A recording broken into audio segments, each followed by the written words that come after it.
Hello everyone, welcome back to the workshop for another episode of Pure Cut Creations. Today we are going to be checking out this scroll saw. Now, I bought this wind scroll saw way back when, and it was a very useful addition to my shop, and I use it in a lot of different projects.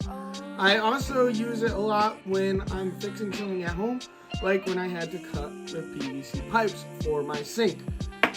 It cuts a lot of different materials: wood, PVC, thin and soft metals such as copper and brass, which makes it really handy for when I'm making knife handles. It gives you a lot of flexibility in the shapes that you create, kind of like a bandsaw.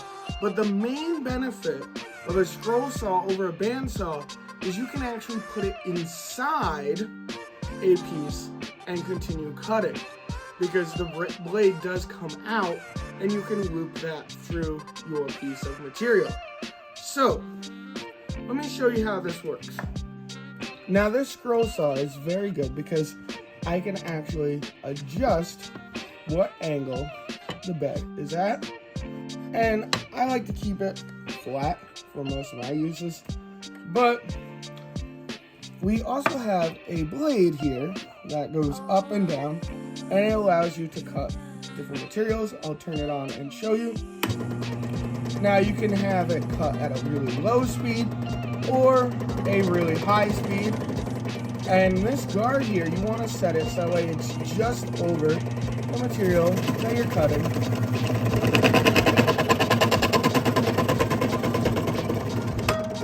Now it got a little nasty at the beginning and the end. That's because this is actually a very old blade that I used to cut some metal, so it's pretty dull. So you can just swap out the blade, and they make plenty of different blades. That way you can cut woods, metals, and do different angles based on the thickness and thinness of the blade. I'm going to switch this out right now. You just lift up here, push this down, and you can pull the blade right out. If you're cutting metal or doing an extended cut on wood, this will be hot, so please be careful about that. We can pop this tray out, and you can always just take the scroll saw blade that you tuck behind your ear, ready to go. Put this in. Make sure that the teeth are pointed down, not up. You always want to be cutting on the downstroke with this. And we'll put this back on, lock this back in place, and then we can turn it on. And then we cut through it.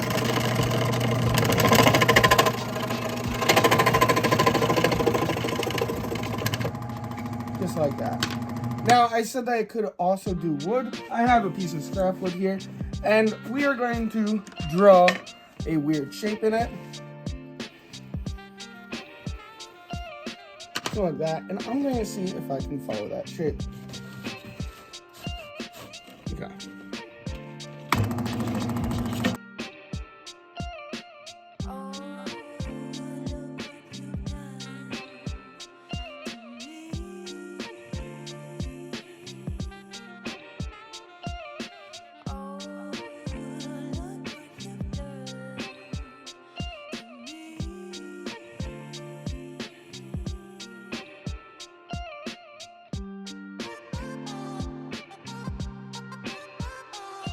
I will admit it's not perfect, but we can just clean that up with a file if we were to separate this. But my favorite piece of all of this is look how little material it actually removes from a piece of wood. You can barely even see, well, you can see pretty well, but you could really put these pieces back together and they would glue back together pretty nicely, even with that small gap there. And there you have it. Now, one thing I didn't mention, because I don't use it often, is there is actually a light, and that's why I love my scroll saw.